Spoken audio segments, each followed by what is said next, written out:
morning po sa mga lahat. Ay po ba tayong kumain lahat? At pati mo muna yung katabi mo ng grace morning. Amen. Alright. It's nice to see you again. Amen.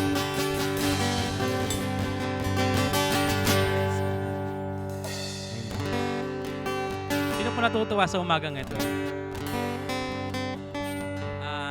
Bago pa tayo mag-start, can I share a story lang? Sandali lang naman po. Actually, nung nakaraang Sunday kasi nanggaling kami doon sa Kayla Brother Junior.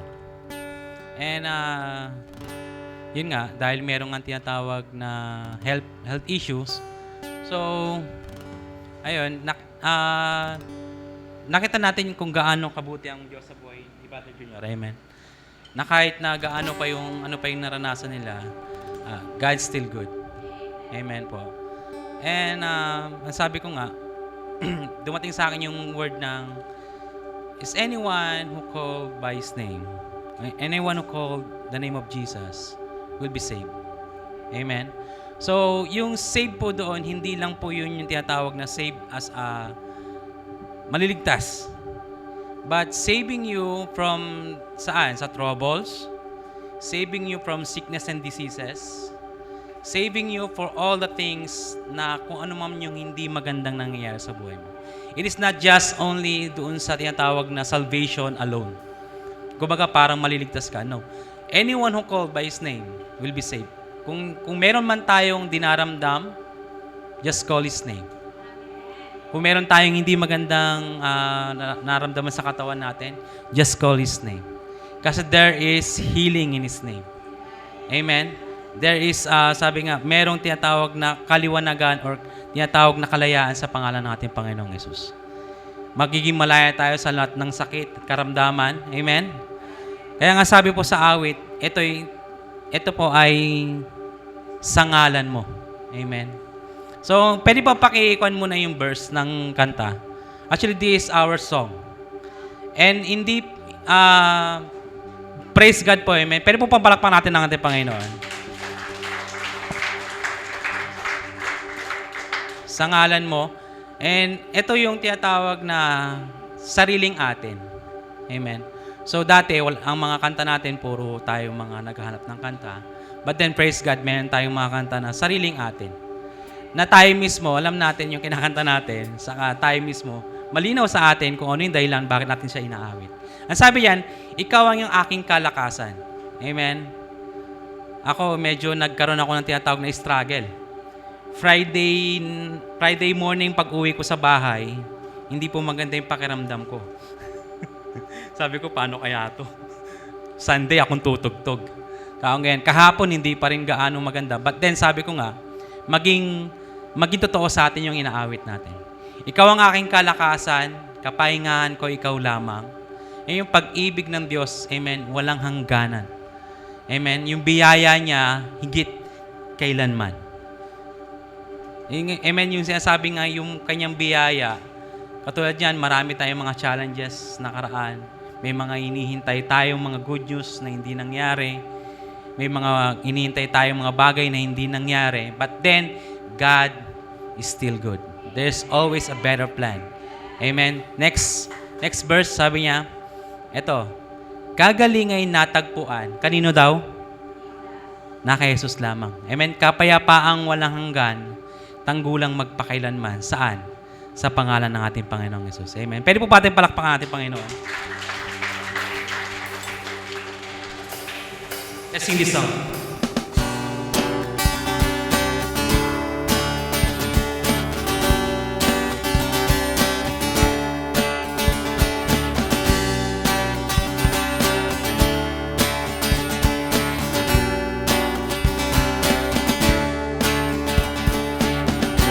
Aking kalakasan, pahingahan ko ikaw lamang. Ibig mo'y wala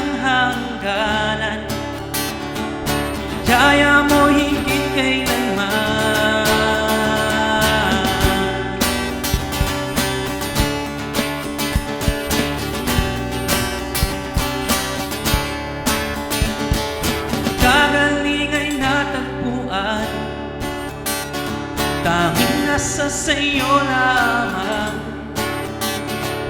payapang walang hanggan, pagkulang magpakailanman, sa ngalan mo, Jesus, sa ngalan mo, Jesus, sa ngalan mo, Jesus, sa ngalan mo,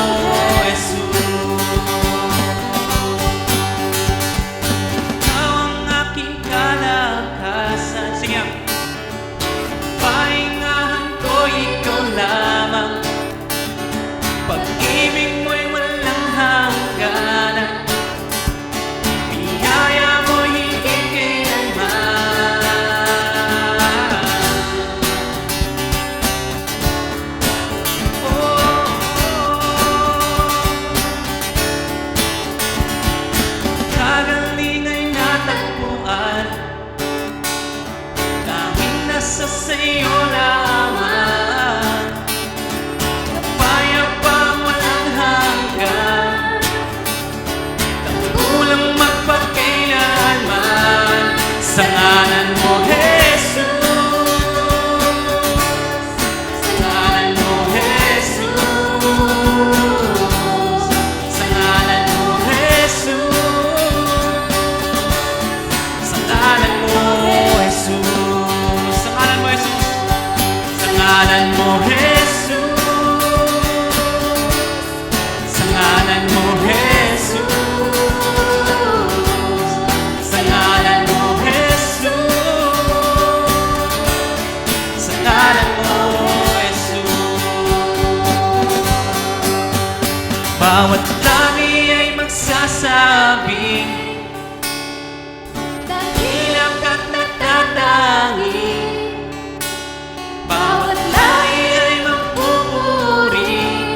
Sa'yo, Jesus, sa'yo, Jesus.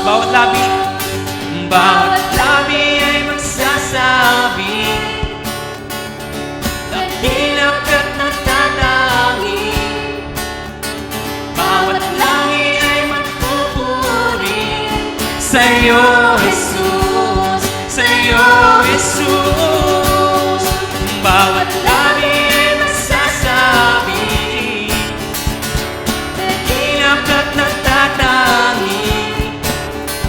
Bawat lahi ay magpupuri, sa'yo, Jesus, sa'yo, Jesus. Ngalan mo, Jesus, sa ngalan mo, Jesus, sa ngalan mo, Jesus, sa ngalan mo, Jesus, sa ngalan mo, Jesus. Sa ngalan mo, Jesus, sa ngalan mo, Jesus, sa ngalan mo, Jesus,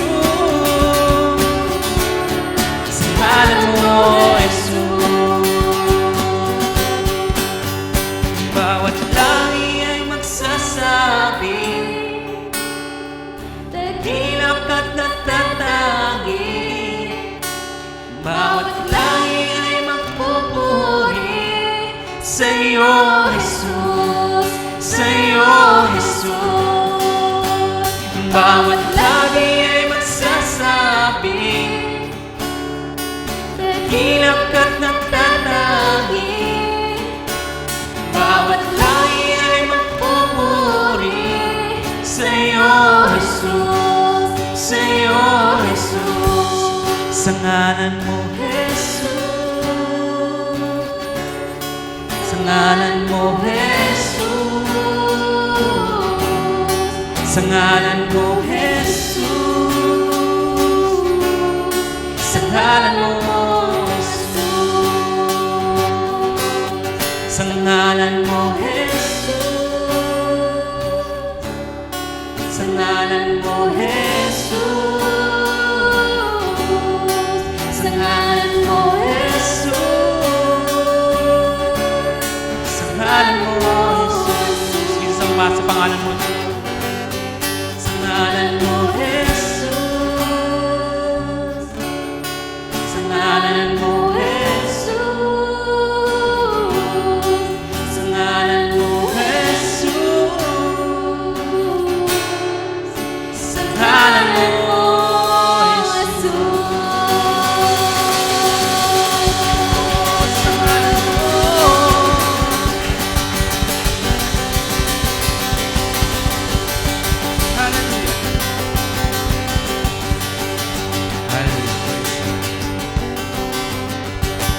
tapat ang ating Panginoon. Amen.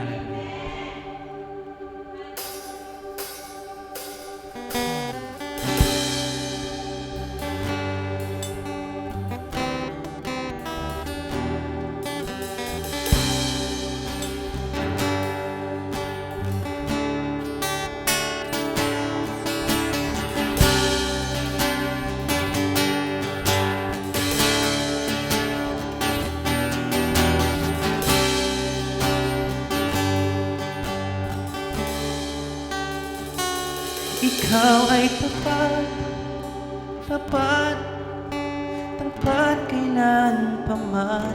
Ikaw ay tapat, tapat, magpawalang hanggan.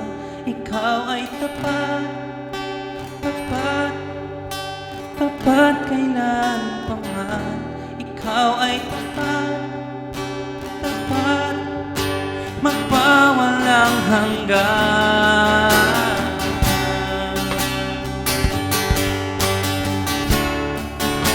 Magpawalang hanggan.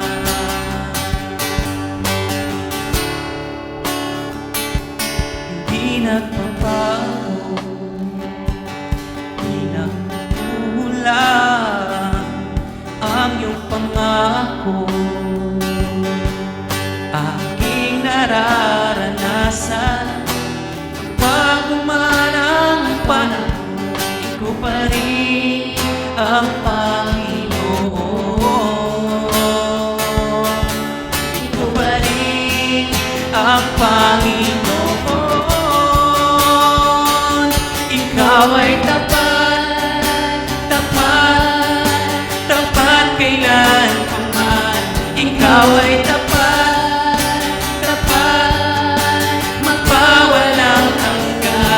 ikaw ay tapat, tapat, tapat kailan pa man. Ikaw ay tapat, tapat, magpawalang hanggan.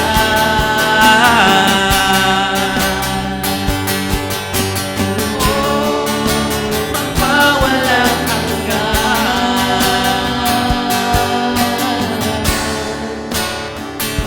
Hindi nagbabago,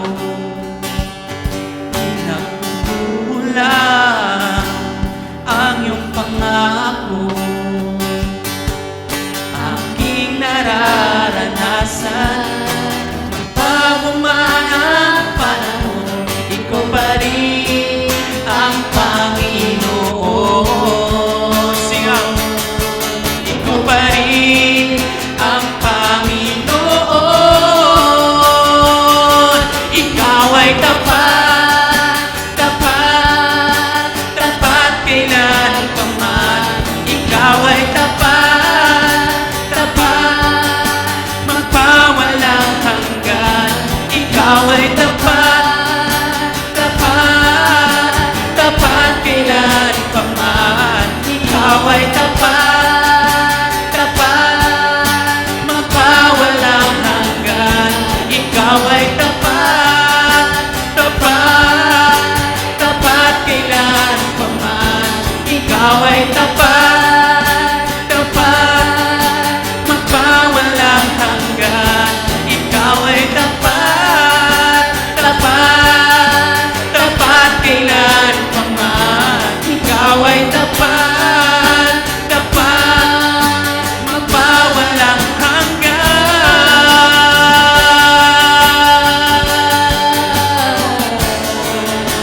Magpawalang hanggan.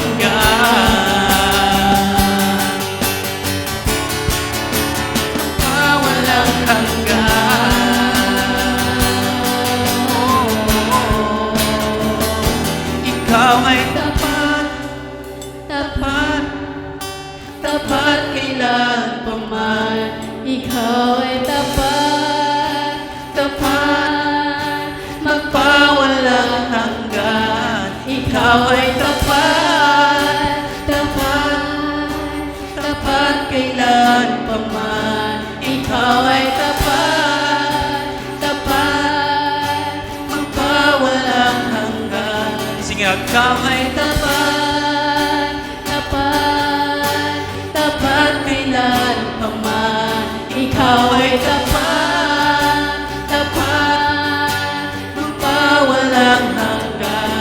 Ikaw ay tapat, tapat, tapat kailan pa man.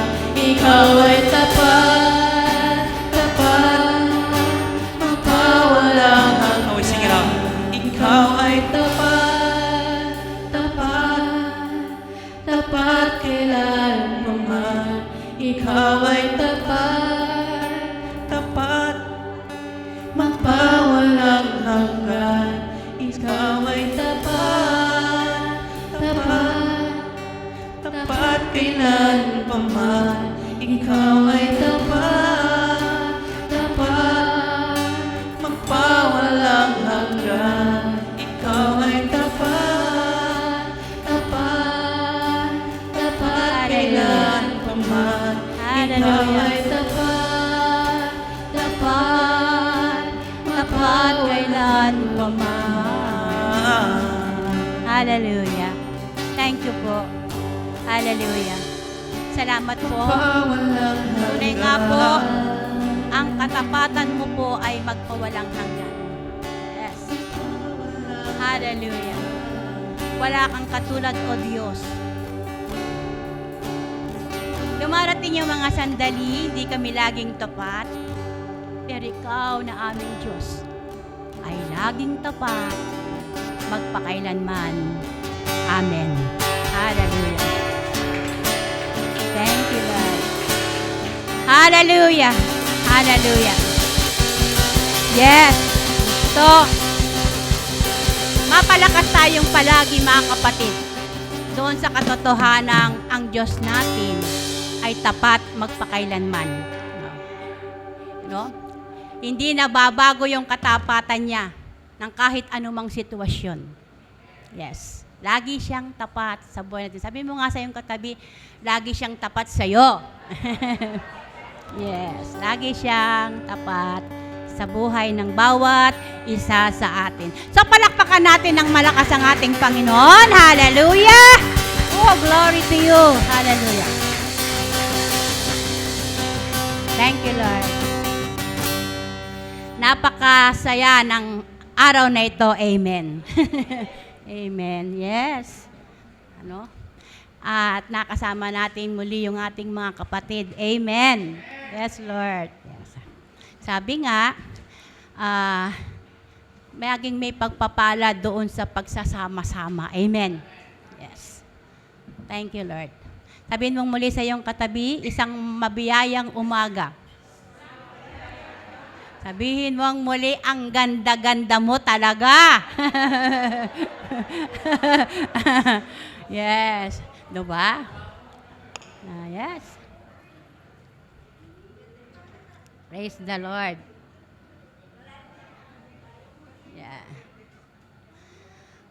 Okay, sabihin mo sa iyong katabi, handa na akong makinig. Yes. Lagi tayong handa sa pakikinig. Amen. Oh.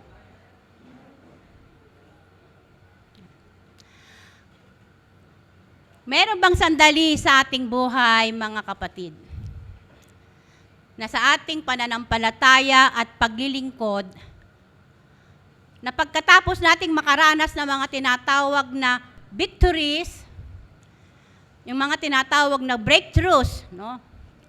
At overwhelming na kasiyahan dahil sa isang magandang pangyayari na nag-ignite sa ating paglilingkod tungo sa pagiging mas maalab. No? Meron ba tayong ganitong mga karanasan? No?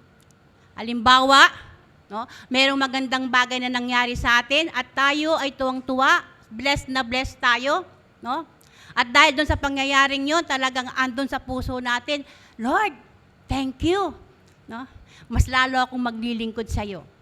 Meron ba tayong ganun mga experiences? O kaya meron tayong mga nadaluhan na mga gawain na kung saan talagang na-touch yung ating espiritu, no?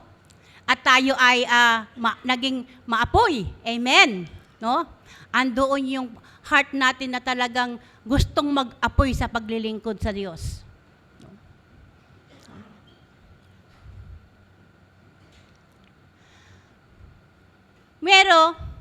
May mga dumating na mga sirkumstansya na sumubok sa ating pananampalataya. No? Na umagaw ng ating pansin. At dahil doon, nawala ang init, ang excitement, para tayong binuhusan ng malamig na tubig. At bigla, nagbago ang takbo ng ating pananampalataya at paglilingkod. Meron din bang ganon na mga karanasan tayo? Excited tayo. Katulad ngayon, excited ako, nabubulol tuloy ako. Amen. No? Yes. No? Excited ka, pero nung meron kang naranasan, no? Nakakaiba. Bigla para kang binusan ng tubig. At nagbago nga ang takbo ng pananampalataya at paglilingkod. At ang nangyari, mas nakikita na natin ng maraming dahilan kaysa paraan. Ang mga dahilan na siyang dahilan upang di gawin ang mga bagay na dapat sanang ginagawa. Nag-iiba ang prioridad. At yung tinatawag na zealousness ay napapalitan ng mga excuses. At ang nakakalungkot, kapag ang mga blessings, ang siya pang naging dahilan kung bakit nabawasan o nawala ang init ng paglilingkod.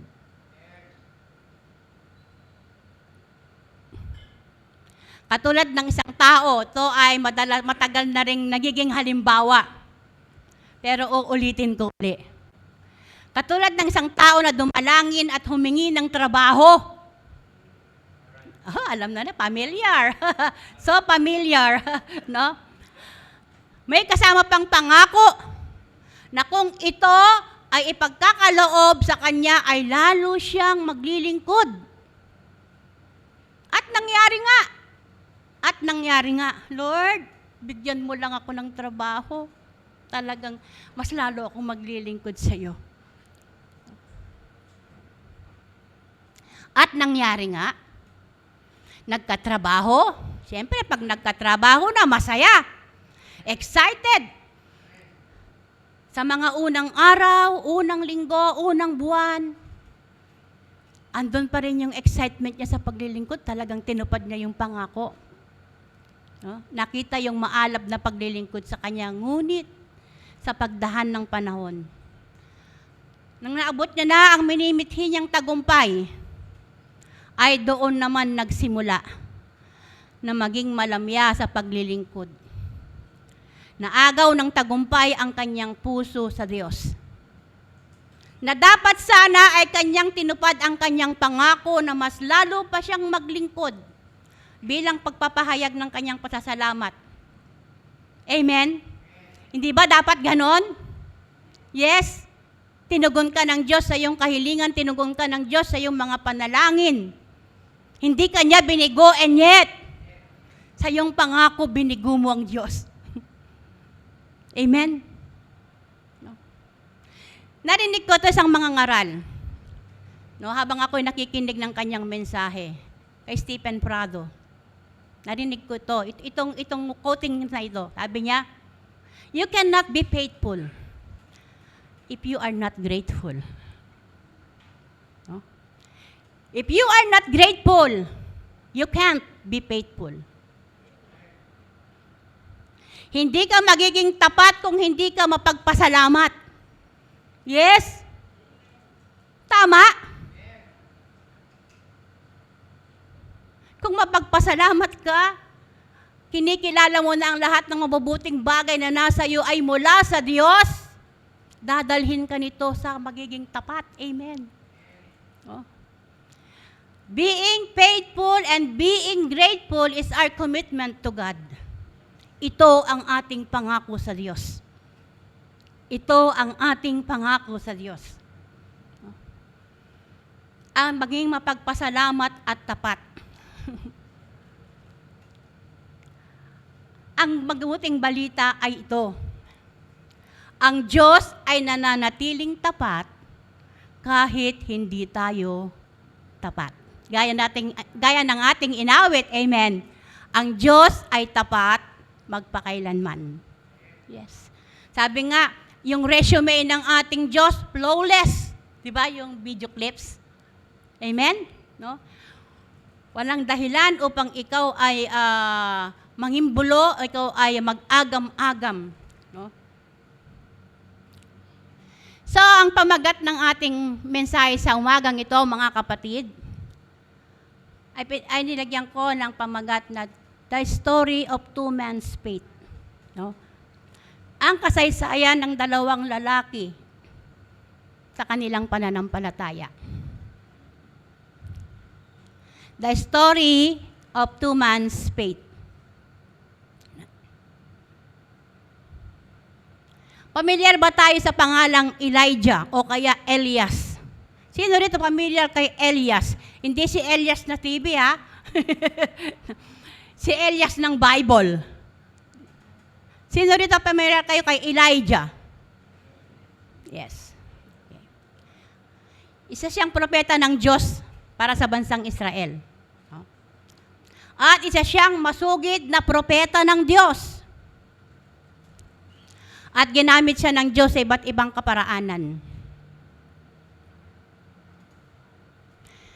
At upang magganap na, kung gusto pa natin siyang higit na makilala, puntahan natin ang aklat ng Unang Hari sa kabanatang 17 hanggang 19. At ikalawang hari sa kabanatang 1 hanggang 2. Doon nakatala ang kasaysayan ni Elijah o ni Elias. At hinihikayat ko kayo mga kapatid, basahin nyo. Amen. At hindi ko ito ibabasa sa inyo lahat. Amen. Amen. Yes. Isa sa mga highlights ng kanyang pagiging propeta ay nang magkaroon ng tunggalian kung sino ang tunay na Diyos. Sa pamamahala ni Haring Ahab, sapagkat pinakasalan niya si Jezebel na anak ni Baal, ibig sabihin hindi siya Israel, hindi siya isang Israelita, amen, si Jezebel, no? Anak siya ni Baal at sumasamba kay Baal. Ito yung idol nila, ito yung god ng mga pagans, no? Ito yung god ni Jezebel, si Baal. At dahil dito, dahil mag-asawa sila, imbis na si Jezebel ang sumama sa kanya, si Haring Ahab ang sumama kay Jezebel. No? Siya ay naglingkod at sumamba na rin kay Baal. So, ibig sabihin, na-impluwensyahan siya ni Jezebel. No? Tandaan natin, mga kapatid, anyone or anything that influence ay hindi magkakaroon ng magandang epekto sa ating relationship at paglilingkod sa Diyos. Ne? Ang mga tinatawag na mga idols ay hindi lamang yung mga nakasanayan natin noon. Amen. Anumang bagay o tao na nag-i-impluwensya sa atin ng hindi maganda, ay magkakaroon tayo ng hindi magandang epekto sa ating relasyon at paglilingkod sa Diyos. So, sa pagpapatuloy upang mapatunayan ang tunay na Diyos,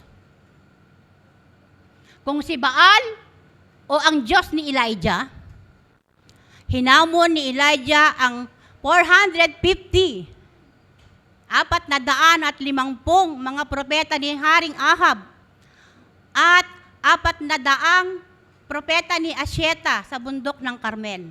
No? At doon nagbunton sila ng apoy.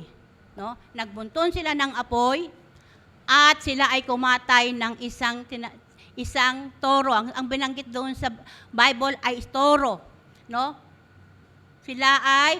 Nagbunton sila ng mga kahoy na binuhusan ng maraming tubig na may kinatay na toro. At 2 bunton yon. 2 bunton.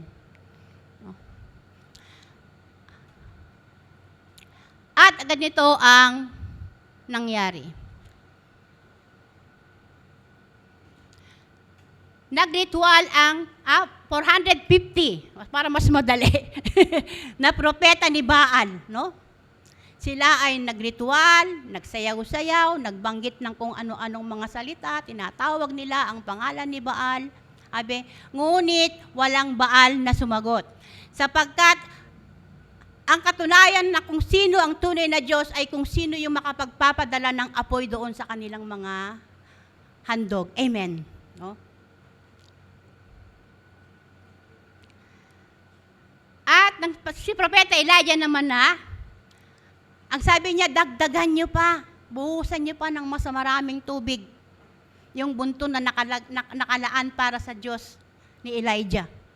At yun nga ang ginawa nila, binuhusan pa nila ng mas maraming tubig yung altar, pagkatapos siya ay dumalangin. Dumalangin si Elijah sa tunay na Diyos. At ano ang nangyari? Dumating ang malakas na apoy at tinupok ang bunton.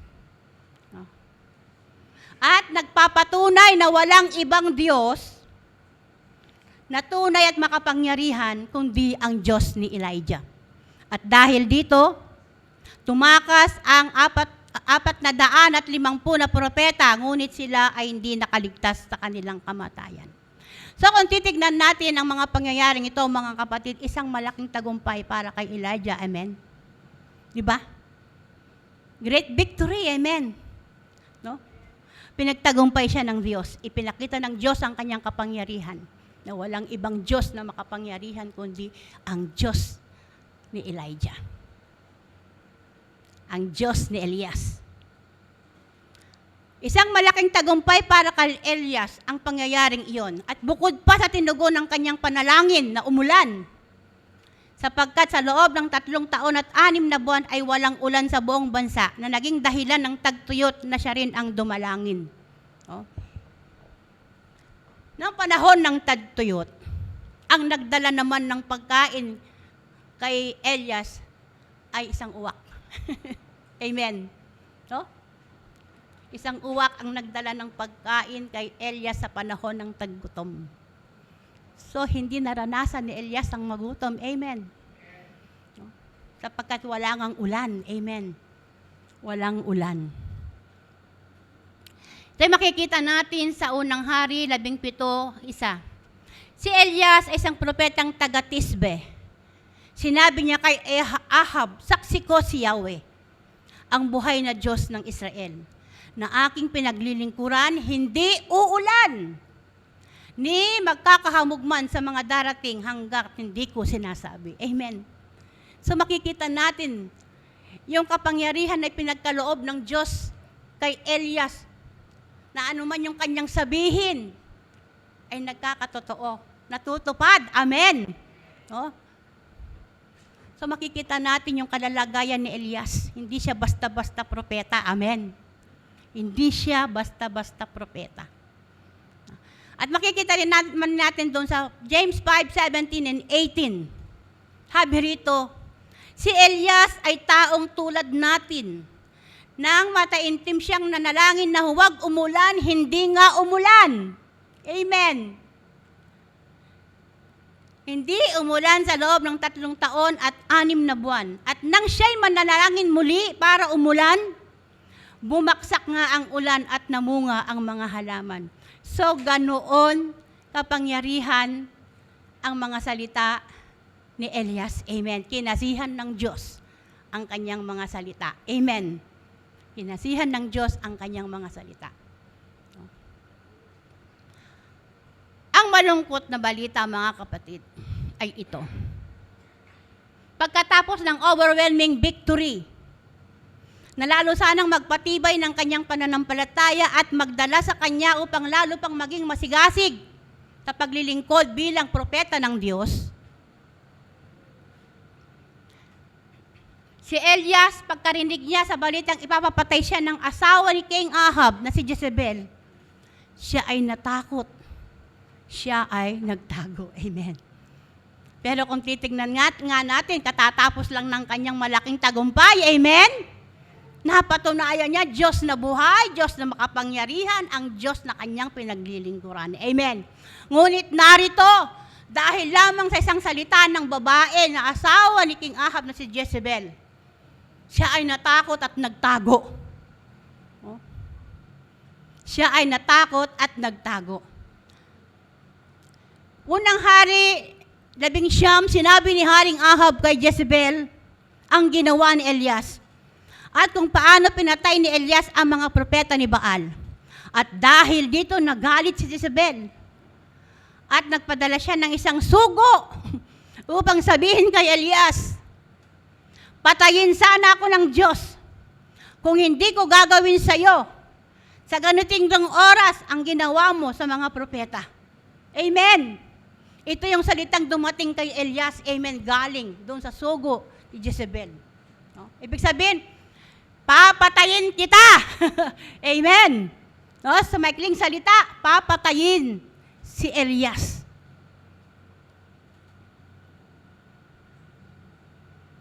At natakot si Elias na mamatay. Natakot si Elias na mamatay. At siya ay nagtago kasama ang kanyang utusan. Ngunit iniwan ito sa Beersheba. At siya ay pumuntang nag-isa sa ilang. At pagkatapos ng mahabang paglalakbay, ay naupo siya sa ilalim ng puno at nanalangin ng ganito. Yahweh, kunin na ninyo po ako. Ako'y hirap na. Mabuti pong mamatay na ako. Amen. Imbis na ang kanyang maging panalangin, bigyan mo ko ng patuloy na kalakasan. Amen. No? Ang nakita ni Elias yung kanyang paghihirap. Amen. Di ba? Hirap na ako. Hirap na ako.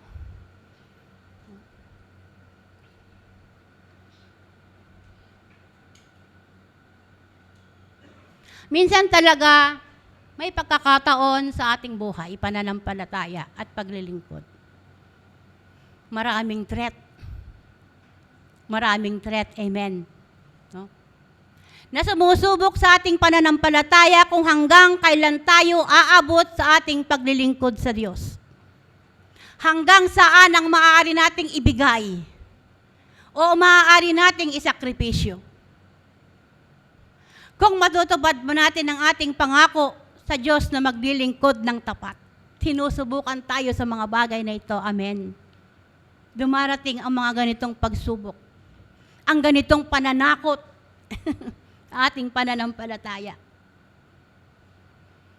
At kung minsan naman kapag tayo maginhawa at na-overwhelm sa tagumpay, ay gayon din naman yung ang nangyayari sa atin, amen. Nagiging threat din, amen. No? Hallelujah. Kung nakadarama tayo ng pagkapagod at gusto na nating huminto at sumuko. May nangyayari bang ganito? Meron ba tayong nararanasan na ganito, mga kapatid? Nababurn out tayo, amen. Napapagod yung iba, naboboring na. Amen. No? Katulad ni Elias, na sa isang saglit, nalimutan agad ang tagumpay na ibinaranas sa kanya ng Diyos. Dahil lamang sa banta ng isang babae. Ano yung mga banta sa ating paglilingkod at pananampalataya? Nalimutan niya kung paano siyang ginamit ng Diyos, una, upang isalba ang buhay ng isang balot at kanyang anak mula sa taggutom. At buhayin ng anak ng ito'y magkasakit at mamatay. Nakalimutan niya yung mga bagay na yon sa isang saglit. Amen. At narito si Elias, nanalangin, Yahweh, kunin mo na ako. Hirap na ako. Gusto ko nang mamatay. Amen. At yun ang pinaka-worst na maaaring isipin ng isang taong nananampalataya sa Diyos. Ang makalimutan mo na meron kang Diyos na laging tapat. Amen. Gusto ko nang mamatay ang hiling ni Elias kay Yahweh. Sobrang na-discouraged at disappointed si Elias pagkatapos ng kanyang tagumpay. Amen. Dapat sana nagsasaya siya. Amen. Pero kakaiba ang nangyari.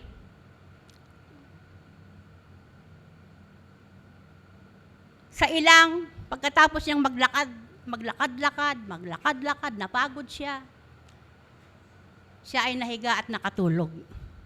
Salamat siya ay nakatulog. Amen. Amen.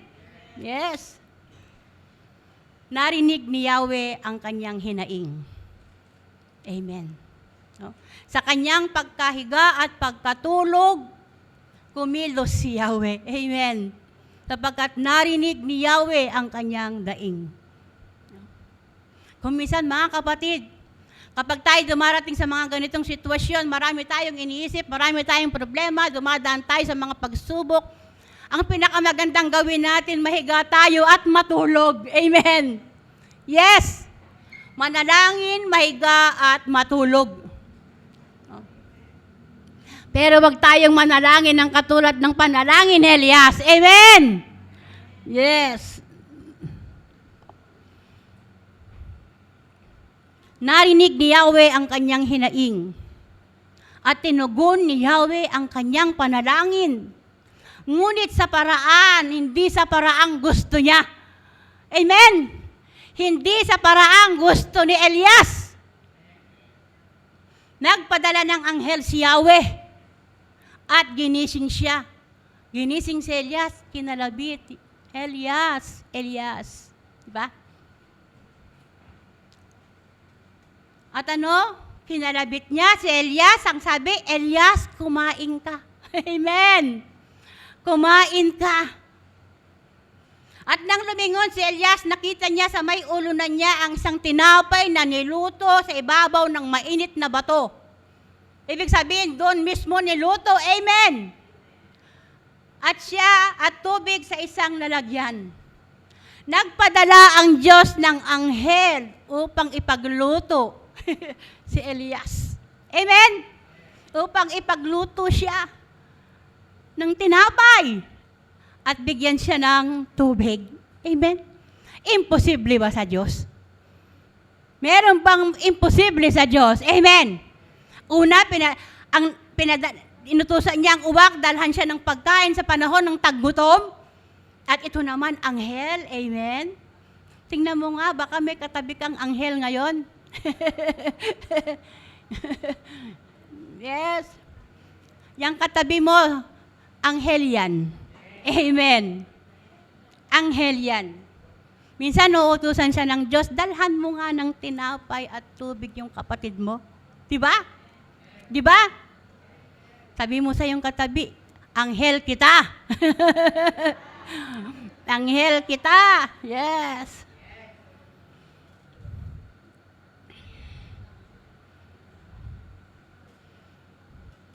Ipinaghanda siya ng anghel ng makakain. Si Sister Rosie, anghel namin yan. Praise the Lord. Praise God. Ito ang tugon ni Yahweh sa kanyang panalangin. At ganito tumugon ang Diyos sa mga panalangin na akala natin ay walang sagot. Amen! No? Minsan akala natin wala nang sagot yung panalangin natin. Amen! Kasi hindi yung panalangin natin ang nakita natin. Amen! No? Pero kapag sumagot ang Diyos, ang pinakamabuti ang kanyang ibibigay. Amen! Ang pinakamabuti ang kanyang ibibigay. Kamatayan ang hiningi ni Elias. Ngunit buhay ang ibinigay ng Diyos. Amen? Minsan nalilito tayo sa mga nangyayari. Gumagawa tayo ng mabuti, yet ang ganti ay masama. Hindi naman tayo gumagawa ng masama, pero ginagawan tayo ng masama. Ginagawa naman natin lahat ang ating makakaya. Pero parang walang nangyayari. At dahil dito dumarating tayo sa punto na gusto na nating bumitaw. Dahil napapagod na tayo. Kaya lang, kahit gusto nating bumitaw, hindi naman tayo bibitawan ng Diyos. Amen? Si Elias gusto niya nang mamatay Pwede naman siyang pagbigyan ni Lord. Amen? Marami namang Elias dyan na maaari niyang, maraming Elias na pwedeng maglingkod pa sa kanya. Amen? Pero, hindi siya binitawan ng Diyos. Hindi siya sinukuan ng Diyos. Amen.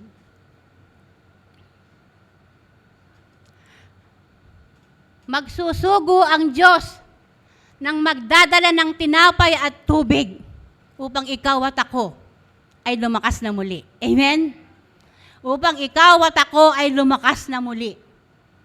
Minsan, it's okay not to be okay. Amen? Kaya ka nagkakaproblema kasi kahit hindi ka okay, sasabihin mo okay ka para masabing malakas ka. Amen? Pero minsan, kailangan din nating aminin, meron tayong kahinaan. Amen? No? Meron tayong mga kahinaan. Sometimes it's okay not to be okay. Alam ng Diyos, tayo ay alabok. Mahina. At sa puntong ito, alam ng Diyos kung paano tayo katagpuin. Amen? Sa mga ganong pagkakataon, na katulad ni Elias, na napagod, natakot, amen? Alam ng Diyos kung paano tayo katagpuin. Alam ng Diyos kung paano tayo katagpuin. Walang hindi alam ang Diyos. No? Sabi nga ng lahat, walang hindi alam ang Diyos.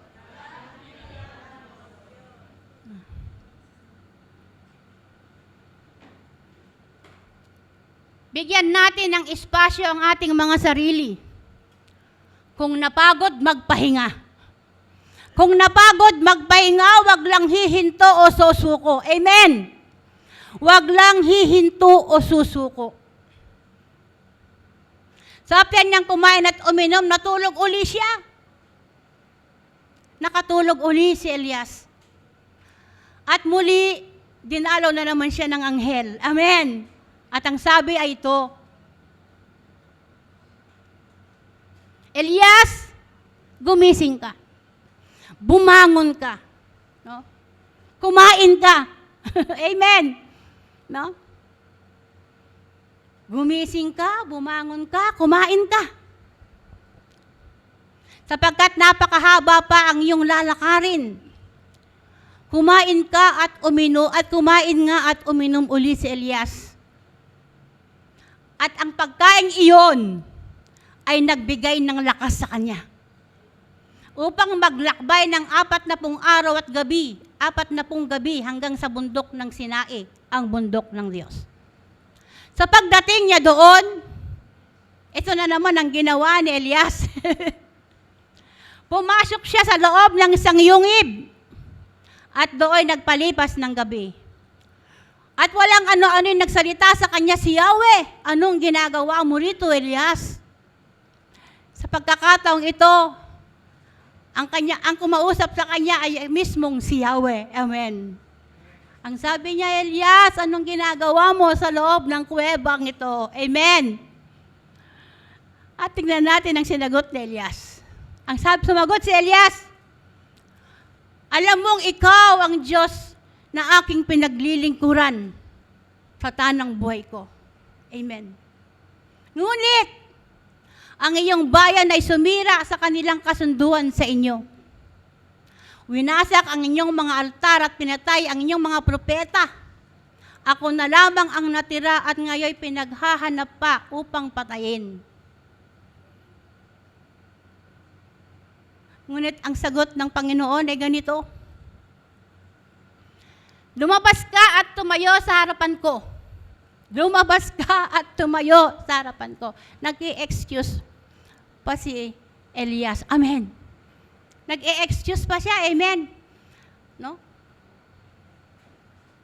Ibis na akuin niya yung kanyang responsibilidad, itinuturo niya yung iba. Amen? Sila kasi napagod ako kasi sila ang titigas ng ulo nila Amen?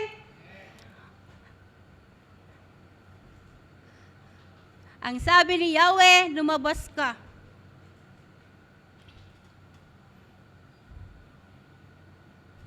At tumayo sa harapan ko. Pagkasabi nito'y dumaan si Yahweh at umihip ang napakalakas na hangin. At ang bundok ay nagkadurog-durog dahil sa lakas ng hangin. Ngunit wala doon si Yahweh.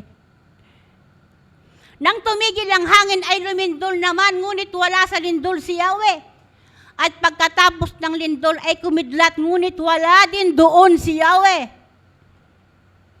Minsan sa panahon na tayo ay nakararanas ng malakas na paghangin, paglindol o pagkidlat sa ating mga buhay, mga kapatid. Sa mga ganiting sitwasyon, ang feeling natin, wala ang Diyos. Amen? Wala ang Diyos. Ang feeling natin tayo ay nag-iisa. Amen? Sapagkat hindi natin siya makita. Minsan, hindi rin natin marinig ang maliwanag na tinig ng Diyos. Dahil nakatuon tayo sa malakas na hangin, sa malakas na paglindol, at malakas na kidlat. Amen. Yun ang naririnig natin. Amen. Ngunit ang Diyos ay hindi sumusuko. Sabihin ng lahat, hindi sumusuko ang Diyos. Ang nais ng Diyos tayo ay lumabas sa anumang kinakatakutan natin na siyang hadlang at pumipigil upang may pagpatuloy ang gawaing itinawag sa atin. Mga kapatid, lahat tayo ay may pagkatawag sa Diyos. Maaaring hindi lahat ay tinawag na maging pastor, ngunit ang lahat ay tinawag upang maglingkod. Amen? Yes.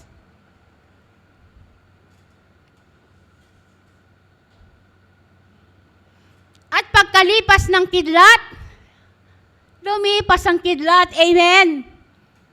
Lumipas ang malakas na hangin. Amen. Lumipas ang malakas na lindol. Amen. Yes. Ay narinig niya ang isang banayad na tinig. Narinig ni Elias ang isang banayad na tinig ni Yahweh. Amen. No, hindi galit. Hindi galit. Amen. Hindi niya sinabing, ito talagang si Elias. Sabi niya, pinadalang ko na nga ng anghel. Pinakain. Pinainom ng tubig. Pero nandito pa din. Amen. Yes, nagtatago sa loob ng kuweba. Amen.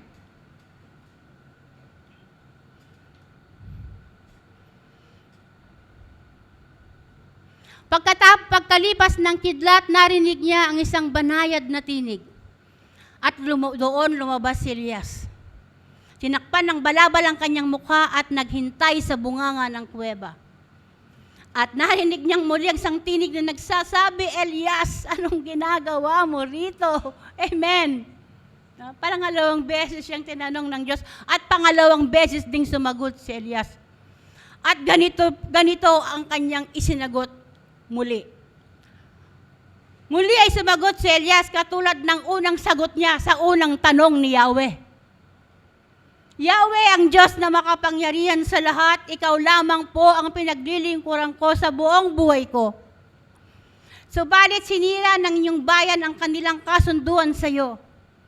Winasak nila ang iyong mga altar at pinatay ang iyong mga propeta. Ako na lamang ang natira at ngayon pinaghahanap ako upang patayin. Excuses, excuses, excuses. Amen. Excuses, excuses, excuses. No? So ang kasunod na sinabi ng Diyos sa kanya, sinabi sa kanya ni Yahweh, bumalik ka sa ilang, malapit sa Damasco. Pumasok ka sa lungsod upang buhusan mo ng langis si Hazael bilang hari ng Syria at si Jehu bilang hari naman ng Israel. buhusan mo rin ng langis si Eliseo. Eliseo. Sino rito kakilala niya si Eliseo? Na anak ni Safat na taga Abel Mehola bilang propeta na hahalili sa iyo. Ito na yung last na mensahe ng Diyos kay Elias. Ano? Kay Elias. Sabi niya, buhusan mo rin ng langis si Eliseo na anak ni Safat na taga Abel Mehola bilang propeta na hahalili sa iyo. Mga kapatid, tatapusin ng Diyos ang kanyang pinasimulan. Sa pagtawag ng Diyos sa atin, hindi siya nagkamali. Maaaring dumating tayo sa punto ng ating paglilingkod katulad ng karanasan ni Elias, masigasig, matapang, ngunit napayagan ang takot na naging dahilan kung bakit naudlot ang kanyang paglilingkod. At sa bandang huli, ay nagtalaga ang Diyos ng hahalili sa kanya. Amen. Amen. Si Eliseo, na tumanggap ng tinatawag na double portion of anointing. Dobling pagkagamit, dobling kakayanan. Medyo malungkot, amen? Medyo malungkot, amen? Bagamat sa ganito, nagtapos ang kanyang ministeryo. Makikita natin na sa panahong nauuga ang kanyang pananampalataya at paglilingkod, hindi siya iniwan ng Diyos sa ere. Amen? Hindi siya iniwan ng Diyos sa ere. Patuloy siyang pinalakas at pinalalakas ng Diyos. Amen? Yun lang. Kung susumain natin yung kwento, parang hindi narinig ng maliwanag ni Elias yung tinig ng Diyos. Amen? Amen? Kasi patuloy siyang patuloy, kung ano yung dinahilan niya nung unang tinanong siya ng Diyos, yun pa rin ang idinahilan niya sa pangalawang tanong. Amen? Natakot ako, papatayin ako. Amen? Nakakalimutan niya. Siya pa ang nagsabi, ang Diyos niya'y makapangyarihan. Amen? Nakakalimutan na ang kanyang pinaglilingkurang Diyos ay Diyos na makapangyarihan. Amen.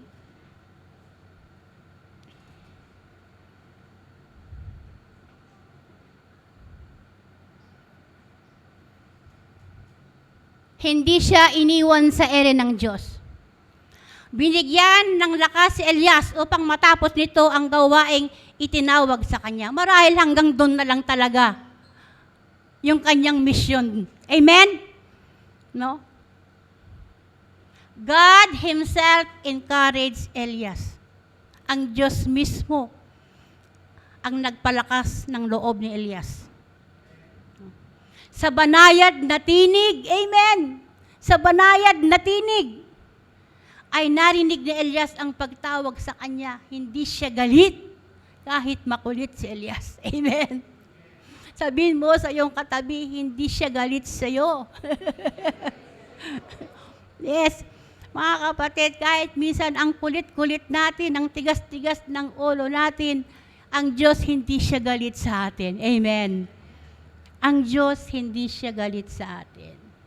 Banayad pa rin yung kanyang tinig. Amen.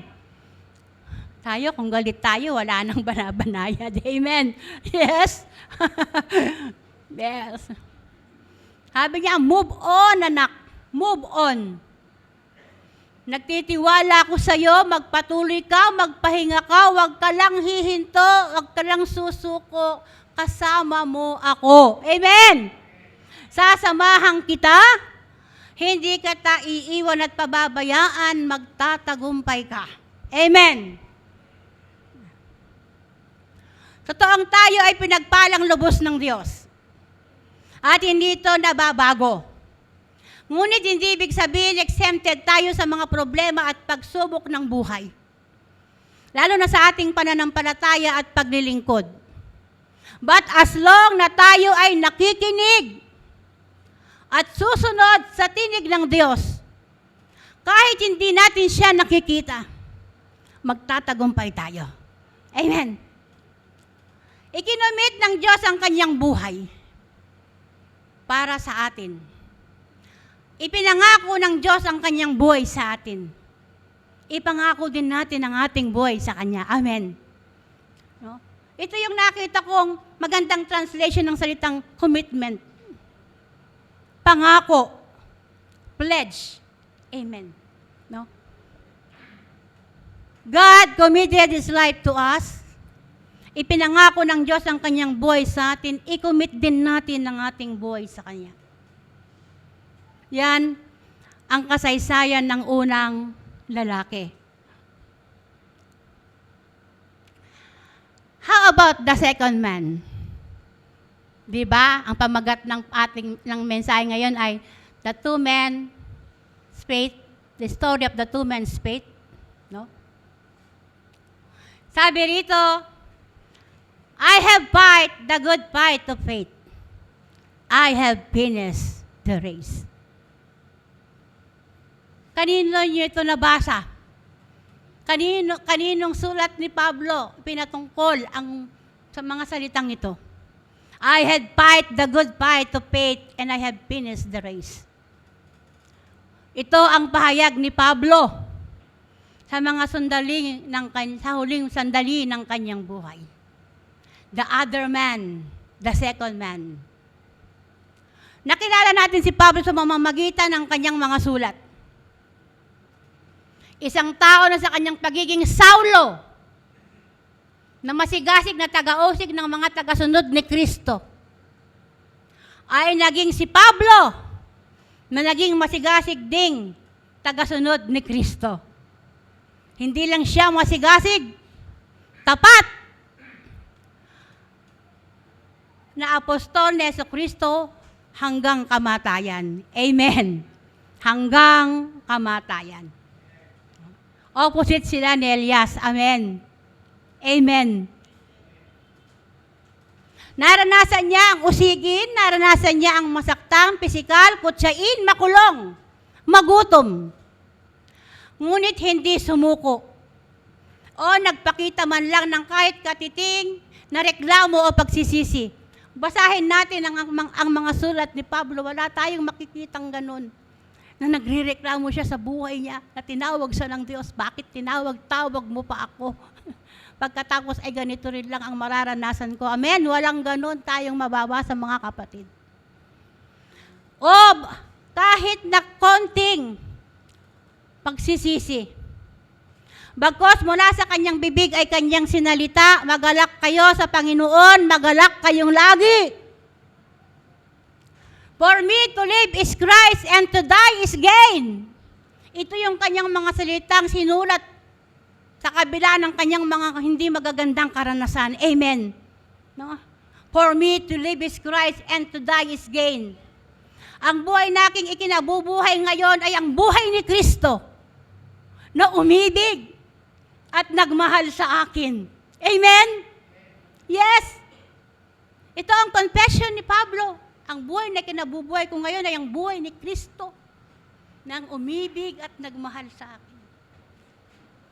Tayong lahat ay inibig at minahal ng Diyos, mga kapatid. Amen! Katulad ni Pablo, ganun tayo minahal ng Diyos. At ang kanya pang confession ay ito, at wala siyang ibang pinakananais, kundi ang lubos pang makilala si Kristo. Ang kapangyarihan ng kanyang pagkabuhay na maguli at handa niyang talikuran ng lahat para kay Jesus. Amen. Ang lahat, yung kanyang magandang posisyon, yung kanyang pangalan, mataas na pangalan, sabi niya, ito ay inaari kong basura. Amen. No? Handa niyang talikuran ng lahat para kay Jesus. Ang daan na kanyang nilakaran sa pagsunod kay Jesus ay hindi patag. Ngunit hindi naging hadlang upang magawa ang pagkakatawag sa kanya ni Jesus, upang hindi matupad ang pagkakatawag sa kanya ni Jesus. Nasa pasimula pa lang ay alam na niya, sapagkat nang tinawag siya ni Jesus, sabi niya, sa aking pangalan, sabi niya, ikaw ay magdaranas ng maraming hirap. Amen! You will carry my name. Sabi niya, and suffer. Hindi siya umatras pagkos ay nagpatuloy hanggang sangganan. I had fight the good fight of faith. I have finished the race. Ito matatagpo natin sa 2 Timothy 4:7. Pinagbuti ko ang aking pakikipaglaban. Natapos ko na ang dapat kong takbuhin. At nanatili akong tapat sa pananampalataya. At ito ang pinakamaganda, makakamtan ko na ang koronang nakalaan sa mga matuwid. Amen. Yes. Sabi ni Pastora kanina doon sa 1 Corinthians 15:58 ba yun? Magpakatatag, huwag matitinag. Laging magpakasagana sa gawain ng Diyos.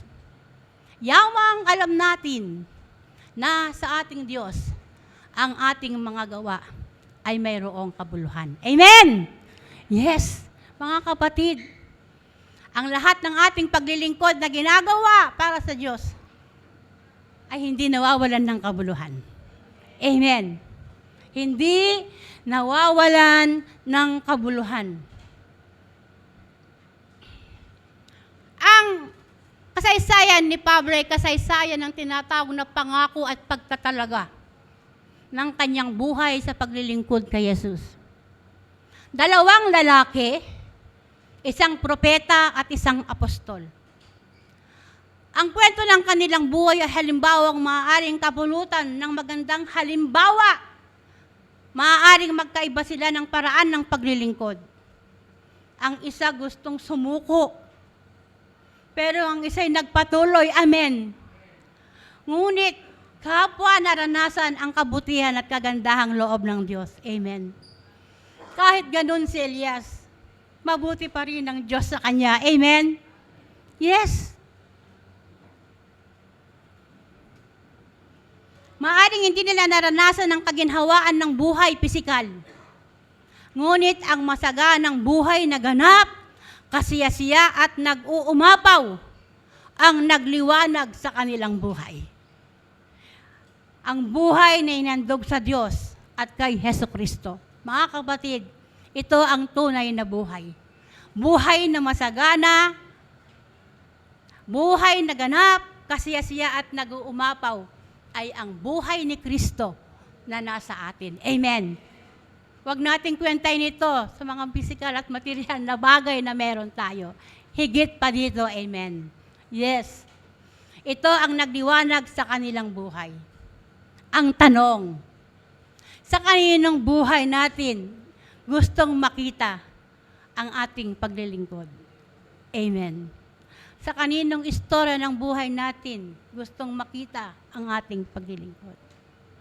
Ang ating mga buhay ba ay pangako at pagtatalaga? Amen. Isang pangako at pagtatalaga sa Diyos. Amen. Na kahit anong mangyari, ay hindi tayo susuko at hindi tayo hihinto.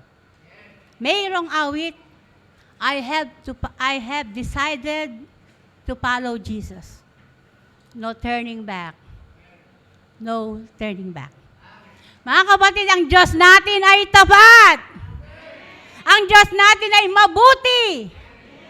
Yes, mabiyaya. Amen. At yun ang ating matibay na pangahawakan. Amen. Sa ating paglilingkod at sa ating pananampalataya. Purihin natin ang ating Diyos. Amen.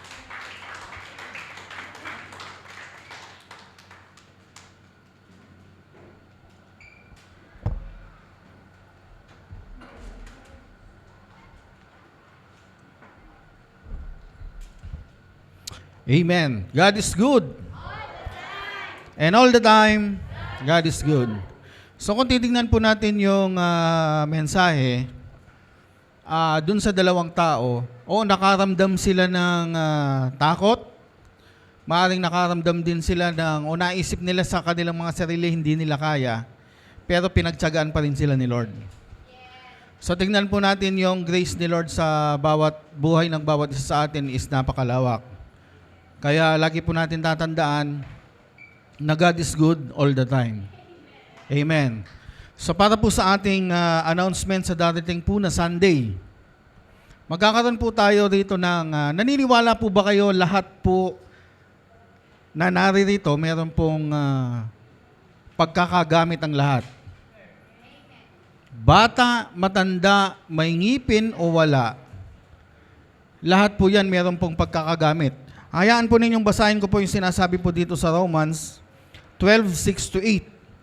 Tumanggap tayo ng iba't ibang kaloob ayon sa kagandahang loob ng Diyos. Kaya't gamitin natin ang mga kaloob na iyan kung ang ating kaloob ay pagsasalita at pahayag mula sa Diyos. Magpahayag tayo ayon sa sukat ng ating pananampalataya.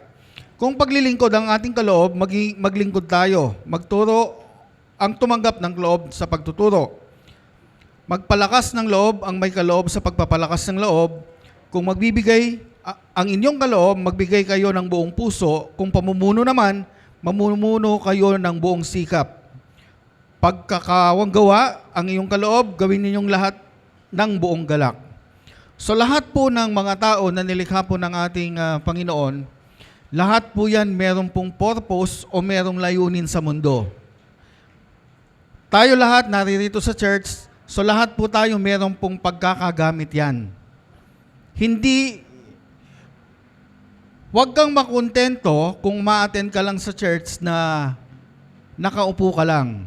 Pagkatapos ng service, tatayo. Pagkatapos ng service, uuwi. Ito po yung tinatawag na UTU, upo, tayo, uwi. So hindi po tayo dinisign ng Lord sa church o bilang isang tao na member ng isang church na ganun lang, na ganun-ganun lang. Ano po, lahat po tayo meron pong personal na pagkakagamit. Kaya sa darating po na linggo, sabihin po ninyo sa inyong katabi, gusto kitang makita ulit sa linggo. Kaya umayos ka. Maging excited po tayo sa susunod pa po ng mga gawain, lalo na po sa Sunday. At meron po tayong gagawin na isang bagay para po sa church. Ulitin ko po, lahat po tayo meron pong pagkakagamit. Wala pong inutil na ginawa ang ating Panginoon. Lahat po yan may purpose. Ang sabi ko po rito, lahat tayo may pagkakatawag, lahat tayo ay may purpose sa buhay. Kung ang inaalala natin ang takot, natural yan. Pero kaya mong paglabanan yan. Kaya mong labanan at kaya mong pagtagumpayan. Halimbawa, natatakot ka sa isang task na binigay sa'yo, huwag mong titignan kaagad yung magiging hadlang. Natatandaan nyo yung bago sila doon sa Promised Land, yung mga tik-tik. Anong nakita nung iba? Ang nakita nila kaagad, yung hadlang. Hindi nila nakita yung blessing na naroon. Sikapin po natin na yung pong mga bagay na makikita natin o pagkakagamit natin, blessing po yan buhat sa ating Panginoon. So kanina meron na po tayong kinausap. Kasi po dito sa church, marami pong kailangan po na dapat na gawin. Halimbawa, katulad po ng sa music, hindi ko po kayo ini-encourage na pumunta po kayo lahat sa music. Ano po? Baka mamaya, doon sa gagawin po natin sa Sunday, lahat kayo sa music, isipin nyo na lang kung lahat tayo nasa music, lahat kayo nandito. Sino yung makikinig sa inyo? So lahat ng bagay na gagawin po natin sa mga susunod po na panahon, meron po tayong pagkakagamitan. Sabihin mo sa iyong katabi ulit, may pagkagamit ka. Mabuti po ba si Lord? Amen. Lahat tayo may takot na nararanasan. Face your fear. Harapin mo yung takot mo.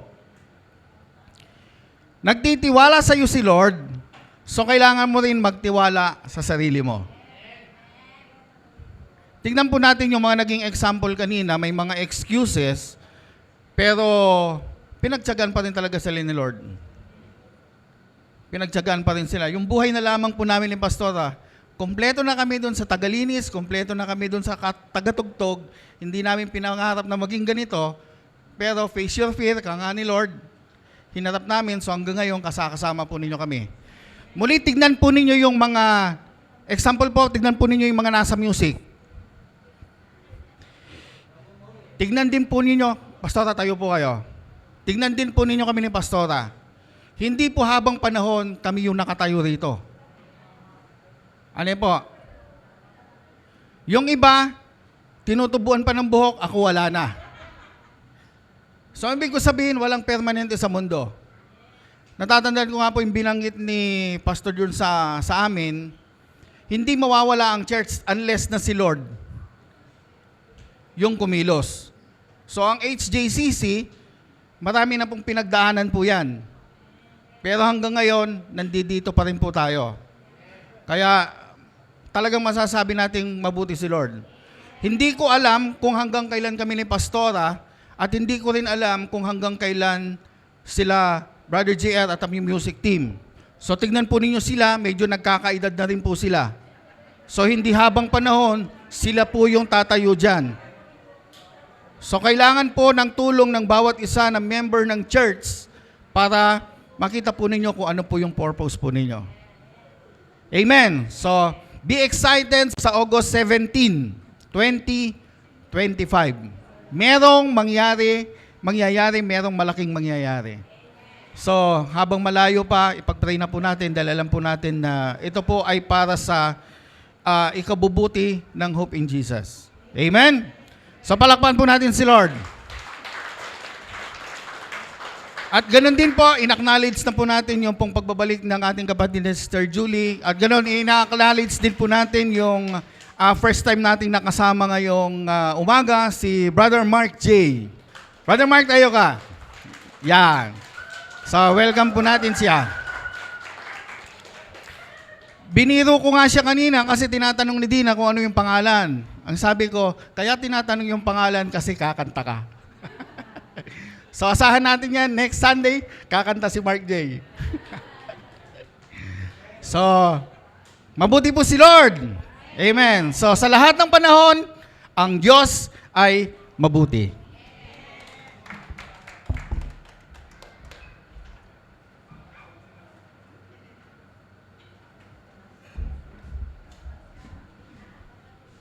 Okay.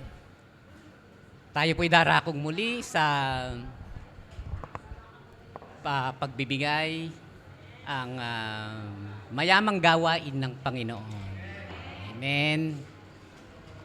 Tayo po ba'y nagagalak o natutuwa na magbibigay sa umagang ito? Amen. Sabi nga po sa Luke 6:38, magbigay kayo at kayo ay bibigyan din ng Diyos. Hustong takal, siksik, liglig at umaapaw na pagpapalang ibibigay sa inyo. Sapagkat kung ano ang panukat na ginagamit ninyo sa iba, ay siya rin gagamitin sa inyo. Napakaganda naman ng pangako, di ba? Napakasarap isipin na hindi lang saktong sukat, hindi lang siksik, liglig. Yun ang pinaka-the best doon, yung umaapaw. Umaapaw na pagpapala at biyaya ang ibibigay niya sa atin. At ibibigay pa ng Panginoon. Ganyan kalawak yung pagpapala at biyaya ng Panginoon sa atin. Amen. So, kaya sa umagang ito, sa pagkakaloob natin, positibong-positibo ang ating pakiramdam. Positibo ang ating kalooban. Positibo ang ating kaisipan at ang ating pananaw kaakibat sa lahat ng aspeto ng gawain ng Panginoon. Amen po ba? Kaya panatiliin po natin na tayo magagalak na magkakaloob at magbibigay sa Panginoon sa umagang ito. Tayo po'y sumandaling manalangin bago po tayo magkaloob. Panginoon, maraming salamat po, Panginoon, sa umagang ito. Narito po kami, Panginoon. Muli po kaming magkakaloob, Panginoon. Maghahandog, Panginoon, para sa iyong gawain, Panginoon. Narito po kami, Panginoon, na positibong-positibo, Panginoon, ang aming kalooban at ang aming puso. Salamat po, Panginoon, sa bawat isa, sa bawat kamay, Panginoon. Salamat sa bawat pamilya, Panginoon, sapagkat patuloy, Panginoon, na ang pagpapala ay binubuhos mo sa amin at ibubuhos mo pa, Panginoon. Lord, patuloy naming pinasasalamatan, Panginoon, ang iyong mga biyaya, ang iyong mga pagpapala, Panginoon. hayaan mo, Panginoon, na patuloy na maging bukas ang aming mga puso, Panginoon. At hayaan mo, Panginoon, ang mga biyayang ito, Panginoon, ay patuloy namin, Panginoon, na ma-share, Panginoon, kahit papano, Panginoon, sa ibang tao, Panginoon. Lord, maraming salamat, Panginoon, sa pondo naming malilikom sa umagang ito para sa iyong gawain, Panginoon. Binless mo na ito, Panginoon. Pinagpala mo na ito, Panginoon. Kaya ay binabalik na namin sa iyo ang pinakamataas na papurit pa sa salamat sa makapangyarihang pangalan at mabiyayang pangalan ng aming Panginoong Jesus. Amen. Magbigay po tayo ng may kagalakan.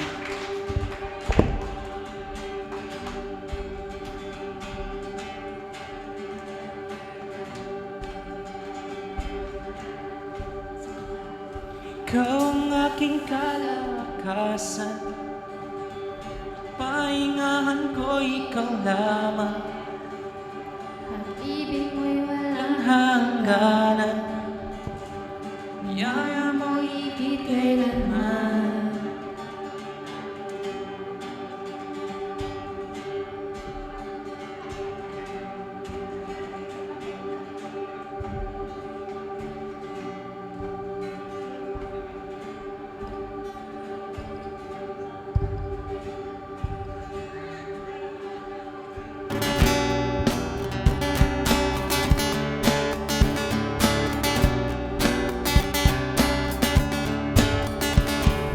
Kagaling ay natagpuan, tanging nasa sa'yo lamang. Kapayapang walang hanggan, walang magpakailanman. Sa ngalan mo, Jesus. Pwede po tayong kumain lahat. Sa ngalan mo, Jesus. Sa ngalan mo, Jesus. Pwede po tayo magbatian. Sa ngalan mo, Jesus. Ikaw ang aking kalakasan. Sige po, magbatian po tayo. Pahingahan ko ikaw lamang. Pag-ibig mo'y walang hangganan. Biyaya mo higit kailanman. Yeah.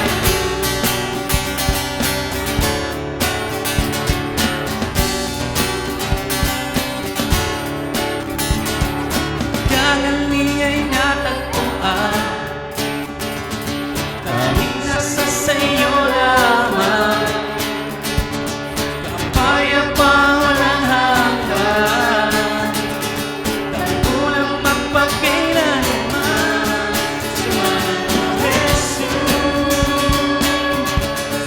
Sa ngalan mo, Jesus. Sa ngalan mo, Jesus. Sa ngalan mo, Jesus. Sa ngalan mo, Jesus. Sa ngalan mo, Jesus. Tayo pong lahat ay tumayo, tayo pong lahat ay umawi. Sa ngalan mo, Jesus. Sa ngalan mo, Jesus. Bawat labi ay magsasabi. Sige po, tayo pong lahat ay umawit. Dahilang ka't natatangi. Bawat lahi ay magpupuri sa'yo, Jesus. Sa'yo, Jesus. Bawat lahi ay magsasabi. Dahilang ka't natatangi. Bawat lahi ay magpupuri sa'yo, Jesus. Sa'yo, Jesus. Bawat lahi ay magsasabi. Dahilang ka't natatangi. Bawat lahi ay magpupuri sa'yo, Jesus. Sa'yo, Jesus. Sa ngalan mo, Jesus. Sa ngalan mo, Jesus. Sa ngalan mo, Jesus. Ngalan mo. Sa ngalan mo, sa ngalan mo, Jesus. Sa ngalan mo.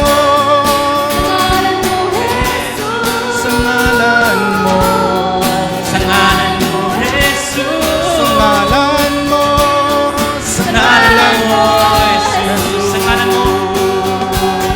Sa ngalan mo, Jesus. Sa ngalan mo, Jesus. Sa ngalan mo, Jesus. Sa ngalan mo, Jesus. Amen!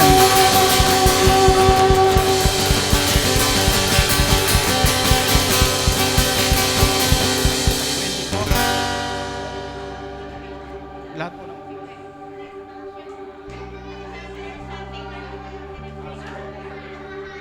So ngayon pong araw, nagdiriwang po ng kaarawan si Wendy. So ipag-pray-pray po natin po siya. Sa third Sunday po ang celebration sa Next Sunday. next Sunday, August 17. Buwan siya pa. Lunch. Lunch. Lunch po yun. Announcement po, mag-announce na lang po sa GC. Pero lunch po yun, no? And hopefully makasama po namin kayong lahat. Sana makasama po kayo lahat. So pag-pray po natin si Wendy, taatin po ito ng ating mga kamay sa Kanya. Dakilang Diyos, kami po ay lubos na nagpapasalamat dahil muli kami po na narito ay ginawa ninyong saksi sa pagbibigay muli ng isang o panibagong taon para sa aming kapatid Panginoon. Alam po namin Lord God na hindi pa po kayo tapos sa buhay ni Wendy. Meron po siyang pagkakagamit Panginoon sa iyong ministeryo at alam din po namin Panginoon na sa kanyang murang edad kakikitaan na po siya, Panginoon, ng tunay nga po na pagmamahal sa aming Panginoong Jesucristo. Kaya't maraming pong salamat dahil patuloy nga po niyang mararanasan ang masaganang pagpapala na nagmumula sa iyo at muli, kung ano man ang hawakan ng kanyang kamay, ito ay inyong pagtatagumpayin. Maraming pong salamat sa kanyang buhay, Panginoon. Ito po ang aming dalangin. Sa iyo po ang papuri at pasasalamat sa tanging pangalan ni Jesus na aming Panginoon. Amen. Sabihin po ninyo sa inyong mga katabi, magkikita tayo sa linggo. Hallelujah. Ating pong itaas ang ating mga kamay. Ang pagpapala ng ating Panginoon ay patuloy ninyong mararanasan. Minahal ka ng Diyos kahapon, minahal ka ng Diyos ngayon. Bukas, wala ka pa rin niyang sawang mamahalin. Iyong tatanda ng kanyang mga pangako, kung ano man ang pinasimulan niya sa buhay mo, ito ay kanyang tatapusin. Ang araw na ito'y pinagpala, buong linggo ninyo ay pinagpala na rin. Paniwalaan mo, tanggapin mo. Sa ngalan ni Jesus, Amen! Magandang buhay po sa lahat.